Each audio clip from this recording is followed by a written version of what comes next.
What is up, y'all? Welcome to another episode of FitBizU. I'm your host, Jill Coleman, and today we are going to talk about doing the most and when is the right time to do the most in your business, and maybe when the time is to do the least in your business.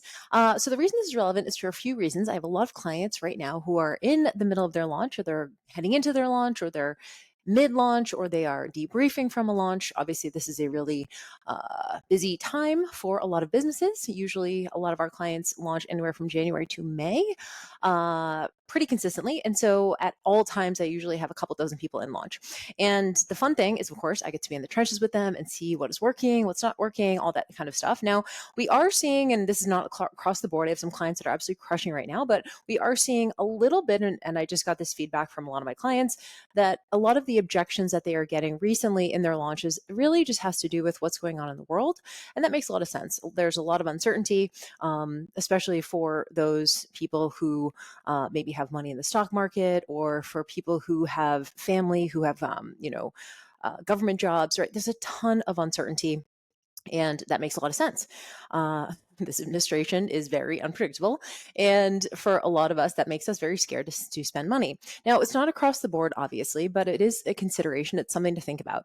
And while, someone's like, hey, I don't feel comfortable spending money right now, or I don't have it right now, or something like that, you guys know my feeling on overcoming objections in real time. I always think if someone, says they don't have the cash, or that it's a money issue or a budget issue, I'm not a big fan of like trying to overcome the objection in real time. I feel like that's a little bit tacky, and I feel like there's a lot we can do ahead of the sale and a lot we can do during the actual launch to build the value, so we don't have to be in this sort of like ping pong match of they say something, we try to overcome it. They say something, we try to overcome it. I think we can do a lot of this ahead of sale, and also during launch. Now, all of that to say, that was the first thing. Obviously, like I said, this is top of mind because I have a lot of clients who are in launch right now. We're going to talk about doing the most during your launch. And then the second thing is, a mentor of mine, one of my business mentors, told me a story recently. And I think this is really important. I actually told this to a few of my clients who know my mentor, or at least know of her, because she has a very big following. She's been in this space for a very long time, and massive, set multiple seven-figure, if not eight-figure business. And she told me this story. It was several years ago, but she was in the middle of a launch at the time, and the launch was like kind of going sideways. And she was like, they were just almost just blindsided by the fact that it was not doing well, and they expected it to based on maybe previous launches. And so they had that moment of like that oh shit moment of like, what? Like, why are people not buying? This is not looking like we think it's going to look like, et cetera, et cetera. Right. So we all have these, we can definitely talk about managing your expectations and all that kind of stuff here in a second. But what she said she did was, because it was sort of going sideways and it was looking like it was not going to be a great launch. Not only was it not going to be a great launch, it was probably going to be like a really shitty launch. She reached out to literally hundreds of leads individually. Leads being the people who were in the launch, people who had gone through her webinar or challenge or whatever her lead magnet was. And she reached out to each person individually, like hundreds of leads individually, and asked them if they wanted to get on a quick call with her. Now, this is someone who has a massive business, can easily have her team do this, but she did it personally. Could easily have her team do the sales calls, but she did them personally. And she told me that she sat on her couch and for 16 hours a day, the entire launch, and did sales calls. And she was able to, luckily, get on the phone with as many people as she did and convert many more people. And what was going to be, and of course this is relative, but was going to be about a $100,000 launch, ended up being a $350,000 launch as a result of getting scrappy and getting resourceful. Now, I know that's a lot of zeros, so you might be like, well, I don't feel bad for her. Even 100 grand is a really like great launch. You guys have to know it's all relative, right? If someone has a multiple seven-figure, eight-figure business, there's a huge difference between doing a 100K launch and doing a $350,000 launch. But there's no reason why the same principle can't apply to us. And that's what I want to talk about today, is this idea of getting scrappy. And I like that story reminded me of it. And then also this idea that sometimes we feel like we've done everything in our launch. And I definitely am guilty of this too. Sometimes I'm like, well, I feel like we just did everything we possibly could. And as soon as you start to feel that way, like you've done everything you possibly could, that's when you start to feel really helpless. And over the last several years, I have learned that even if you think you've done everything, there are still all kinds of things that you can do. Now, I will tell you, the fastest way to not do anything and not do the most, and also not to get scrappy, is just to get down on yourself, to get down on the launch, to get down on your business, to get down on your offer, to get down on internet, get down on the algorithm, whatever it is. If you start to just sort of spiral into this negative loop of frustration, discouragement, anger, sadness, frustration, right? All these things are normal. But if you start to just spiral into that, then of course you're not going to have the energy or the desire to go out and make sales. And I think that that is the kiss of death. I think as soon as you're like, I don't have any say here, you might as well shut your business down. If you get to a point where you're like, well, I can't do anything, I feel like you should shut your business down because it's simply not true. And so I want to remind you guys, and we're going to go through this here in a second. There are times when you don't have to do the most in a launch, right? So, for example, say you were doing something like a wait list to an application. Maybe this is a higher ticket offer. Maybe you're really only looking to curate a couple of people. Maybe it's going to be a coaching pod of some kind. Maybe in that instance, you don't really have to do the most. And you're like, I want this to be a super chill launch. Basically, I'm building a wait list and then I'm going to offer this, 10 spots to people on the wait list. I'll probably fill it pretty quickly. This is normally how I do my mastermind launch because, again, it's a very specific exclusive offer. It's higher ticket. I don't do a ton of selling when I'm opening my mastermind because it's really just for the right person. So I'm not going to blast my entire list when I'm really just looking for like 5 or 10 amazing people who are already making 100K. Same thing with Legacy. Shantae and I do not do a huge, open cart launch. We do applications and then we have people apply. We have a wait list. We have people apply. And then sometimes we actually don't even accept people who apply, not because they're not amazing, but because they're not right for the container. And so all of that to say that sometimes launches can be very chill, whether it's like a flash sale or, like I said, a wait list to an application. It doesn't have to be the most.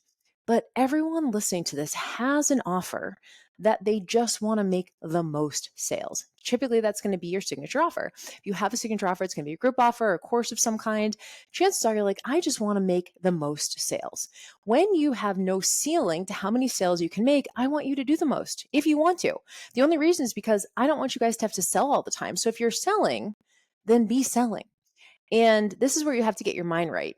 Am I willing to do more than the average person?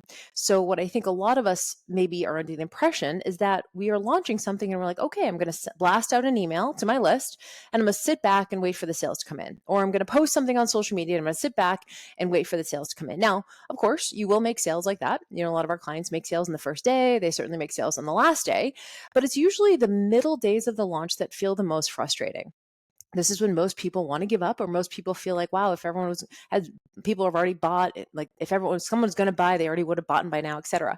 And so I want to remind you guys of the anatomy of a launch. Usually last day of the launch, first day of the launch are going to be your 2 biggest days.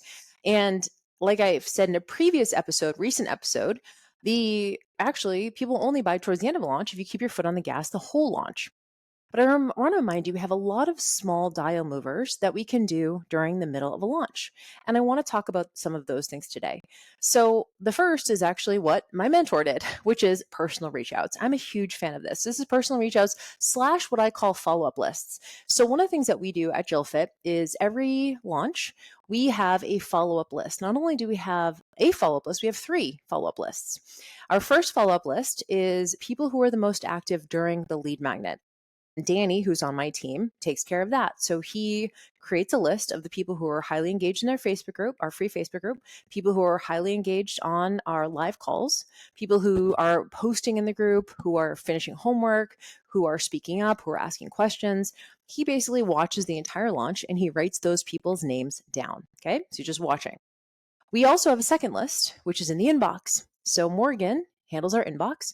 And whenever someone writes in and asks a question about FBA, she writes a list of people. Every single person who writes in and asks a question for FBA, she puts their name down on her list. That's her follow-up list. And then I also have a follow-up list. My follow-up list is in my DMs on Instagram. And I have a follow-up list of people who reach out about FBA in my DMs, whether they drop a keyword and get access to the sales page. Maybe we go back and forth. Maybe I have questions about FBA. I write those people down and I have a list. And our follow-up lists, what we do is on the last day of the card open, we go through our respective lists. Danny goes through his and he verifies, did this person purchase FBA or not? And if they did, he crosses them out. Great. That's someone we thought would be qualified. They ended up buying. Great. Morgan does the exact same thing. She goes through her list from the inbox inquiries and she crosses out people who already purchased. Okay.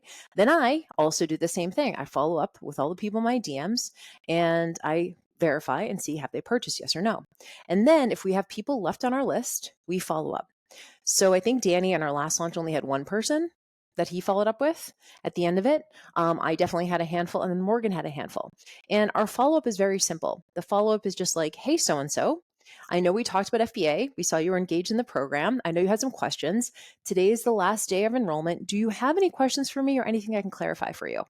As a reminder, the doors close at midnight tonight. We'd love to have you. That's it. There's no like, hey, I'm checking in. Hey, I'm following up. It's basically like, look, you reached out to us. You're here for a reason. And we want to make sure that you have every question answered or anything you need clarity on because today is the deadline if you didn't already know that. And it's a simple follow up. Y'all, you can do this. Yes, it sounds like you're being a stalker, but you kind of are. Remember, these people opted in of their own volition. They reached out to you via DMs of their own volition. They reached out to you on email of their own volition. They're the ones who joined your lead magnet. They interacted. Now, again, not every single one of them is going to enroll just because they showed interest, but chances are the more things that they action during the launch, right? The more times they go back and forth with you, the more engaged they are in the process, chances are they're more likely or going to be more of a qualified lead for the actual sale. So to me, I'm like, every single one of us can do this. This is super simple. We have like over 7,000 leads and we still manage to do this. Yes, we have a team, but for those of you who are here being like, I have 100, 200, 400 people in my lead magnet, chances are you can find 20 to 30 people right now who were active during your launch. If they, and if they, what's it called? If they, introduce themselves in a Facebook group, if they DM'd you at any point, if they had any questions, if they did any homework, if they followed up, if they had a question on a live call, all you need to do is be scrappy when it comes to this. And that's what I want to get through to you guys today is that like there's an ability here for us to follow up personally. I would love just as much as you, the idea that we just blast out a mass email and just wait for the sales to come in. I just think we have to do more than that. I think that people are opening emails, but I think oftentimes maybe they're not reading them, maybe they're not clicking on them, maybe they're not even going to the sales page, maybe they're not even seeing the offer. And so we have to do some stuff on our end to facilitate that. So this is why I love personal reach outs and I love follow-up lists. The second idea for mid-cart is bonuses that are surprise bonuses. So these bonuses are things that you can release mid-launch. And this is what's called a surprise bonus. Everyone gets it who has already purchased and everyone will get it moving forward. Typically, you want your surprise bonus to be something that helps overcome an objection. So if they have an objection around time, is there a specific bonus you can put together, maybe like a productivity masterclass or a time management e-course that helps them create the time or find the time to do your coaching program? So we want to think about, okay, if we know that the three biggest things that usually biggest objections people have are time, money, and then readiness. Readiness is more of like a mindset thing oftentimes, right? It's like, I need to make sure my life is my life is all set, or I'm ready to get going, or I really can give myself over to this or whatever, right? Or maybe it's self-doubt, like, oh gosh, I want to do this, but I don't trust myself to follow through. Or this is like the person who says, I need to lose weight before I join the gym. So there's a readiness component. So is there something we can do mindset wise that helps someone get ready for this? How can we overcome that using some kind of bonus? So at JillFit, one of our bonuses is a money mindset masterclass. And the idea behind it, of course, is like I share all of my favorite tools, both logistical tools and more like mindset tools to be in abundance, whether it's manifesting money or not. For me, it's like, how can I be in abundance? How can I attract money? How can I be someone who doesn't have a charge around money? How can I be someone who doesn't feel scarce around money? How can I be someone who believes that I'm worthy of money, right? So we do a mindset masterclass. So if you are feeling in scarcity because you're like, I really want to join this, but I'm a little bit scared about the investment.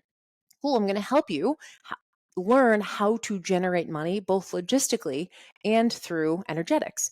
And I know this is a little bit woo-woo, but honestly, there's a lot of science and quantum physics and things like that behind manifestation. But, I always do it in a very real way. And you guys know this is the same thing as like visualization. They have a lot of studies in psychology research where like athletes, when they visualize their sport or visualize themselves going out into their game, they actually do play better. So it's kind of the exact same thing. And so you want to think about, what is a bonus that helps me overcome an objection or helps us lower the barrier to entry to make this possible for someone to buy? So you can do surprise bonuses mid cart that just move the needle a little bit. Now, that's what all of these are, just like ways to move the needle a tiny bit. The second one is what we call an extended financing offer. So, for example, let's say you're launching a 12-week group program, and maybe when you launch it, you have like a pay in full, and you also have a 3 pay, right? Because it's 12 weeks, so maybe there's a 3 pay.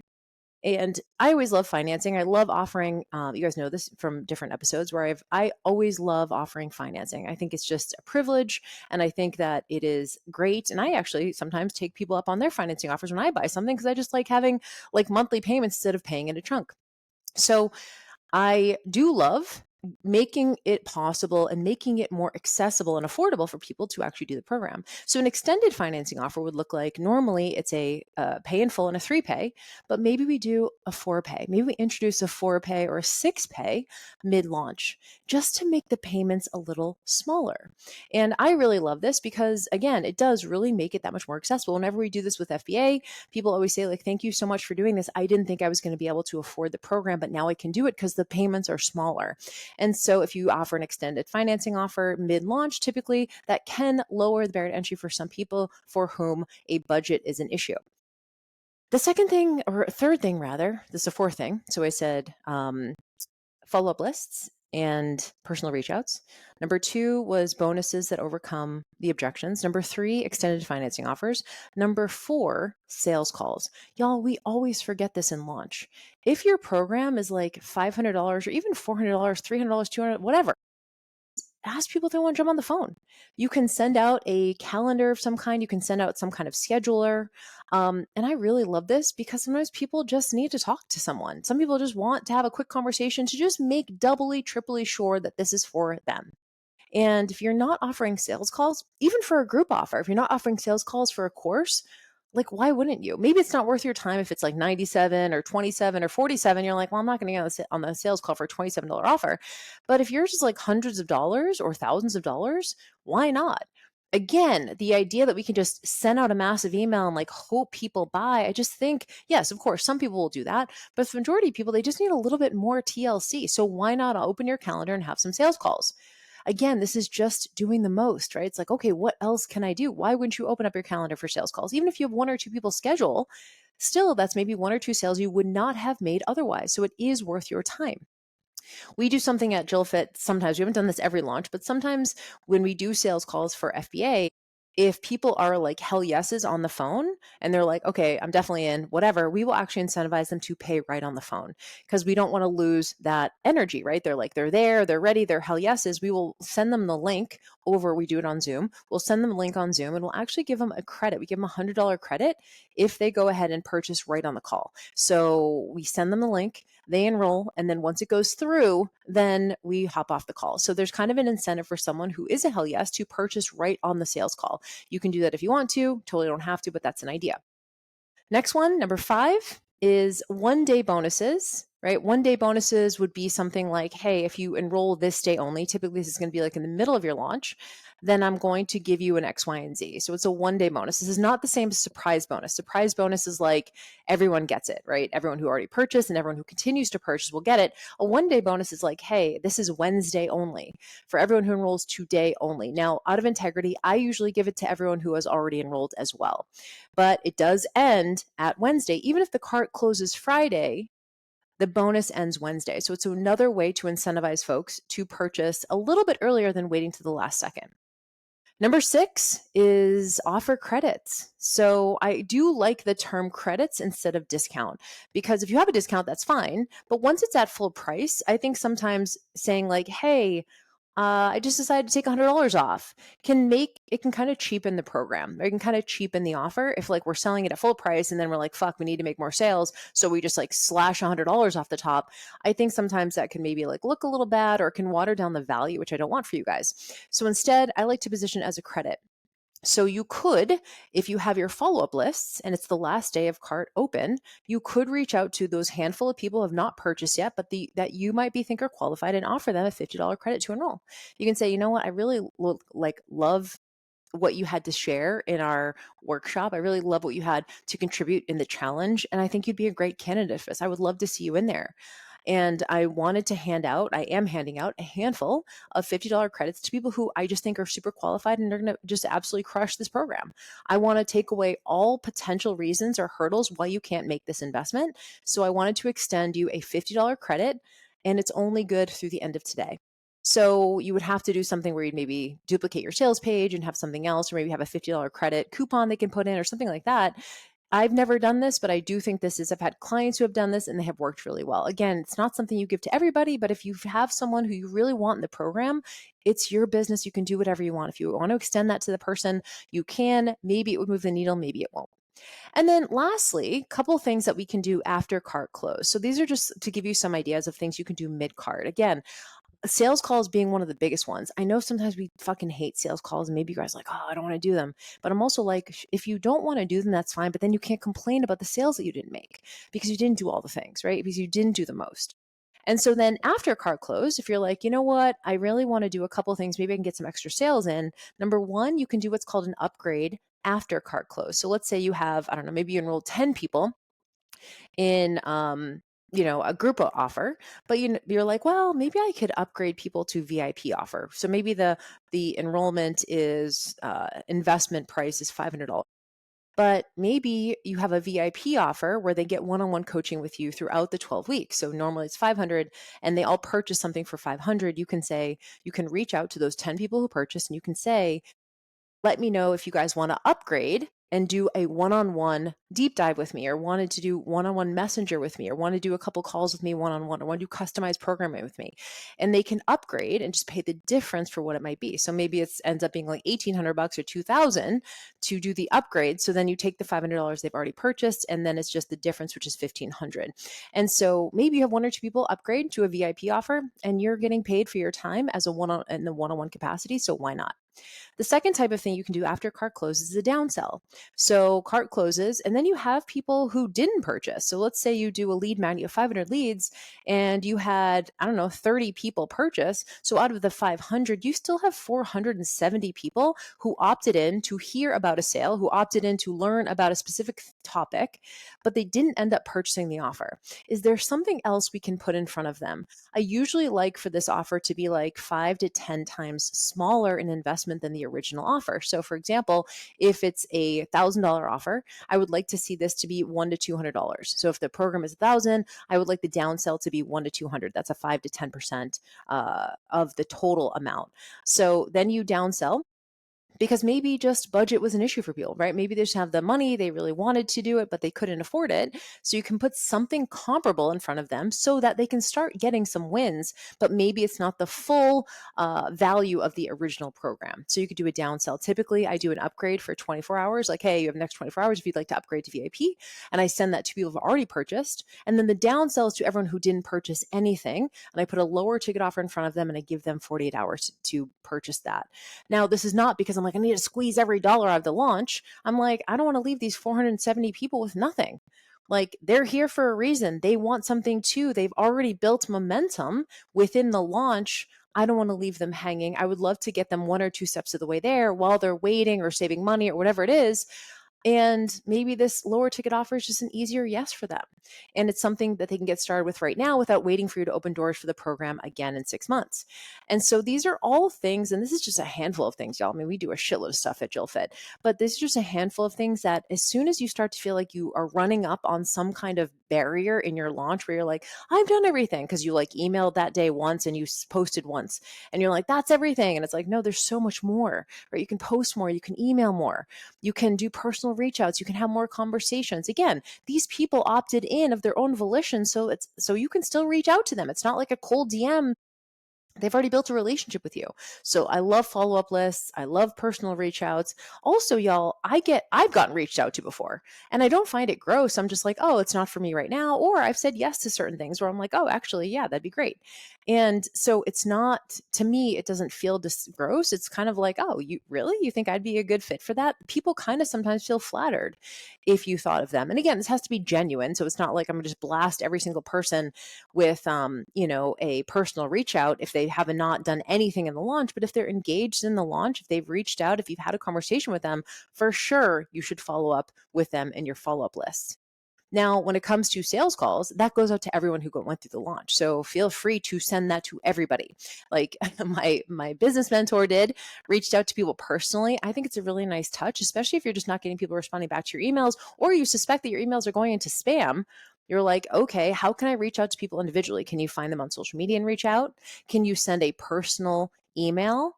Well, now it can be a template, right? It can be kind of a template, and then you maybe just customize it a little bit for the person, put their name in the subject line so that they'll open it. And then maybe you send it from your own personal Gmail account or something. So maybe it doesn't go to their spam account. So it's up to you guys, but I just want you to realize that there's so much more that you can do than you think you can. And if you're running up on barriers or obstacles and you're starting to feel defeated, realize that yes, you can do a little bit more. Now, does it take more energy? Sure, right? Does it take more bandwidth? 100%. But otherwise, like if you're going to be selling, be selling. And that's why I love this idea of doing the most. Now, again, you don't have to do this every single launch, but the launches that you're trying to knock out of the park and you're like, this is my signature offer and like, this is my thing that I want to scale, then why not add more bells and whistles and little tiny dial movers that you can do during the launch? I just think for so many of us, like we just give up because we're like, I already did it. And we like wipe our hands and then we start blaming the algorithm, or we blame launches, we blame internet business, we blame saturation, when at the end of the day, there still is so much. And I love this kind of stuff, this whole conversation we're having here, because I look at it like no one's going to fucking do this. This is why I love talking about these things, because I'm like, this is where the opportunity lies, because no one does this kind of stuff. Most people are blasting out an email and sitting back and hoping they make sales. If you do even the tiniest bit more, if you're a tiny bit less lazy than the average business owner, you are going to be successful. And so that's why I like having these conversations, because you know me, I'm like that competitive athlete type. I'm like, oh, no one's going to do it, I'll fucking do it, right? Oh, no one wants to do those. Oh, that's too hard for you. Oh, that's like, and maybe it's toxic, but like that's how I love business. I love the game of business, and I believe in my products. So I do never feel bad pushing them hard. And I don't want you to feel bad pushing something that you believe in either. All right, y'all. That's what I got for you today. Little pep talk, but gave you hopefully some logistical stuff as well. When we talk about, for those of you who are not in FBA, a lot of times we talk about these kinds of things on our group calls because these are things that come up in real time. And I give you a handful of things today, but of course there are so many more, and I go through logistically how to do them. So if you're interested in FBA and you are not on the interest list, you can always go to jillfitfree.com/FBA waitlist and get on the interest list for the next time we enroll, which will not be until the fall. But would love to see you on there as well. Thanks for listening as usual, and I will see you guys on the next episode. Bye, y'all.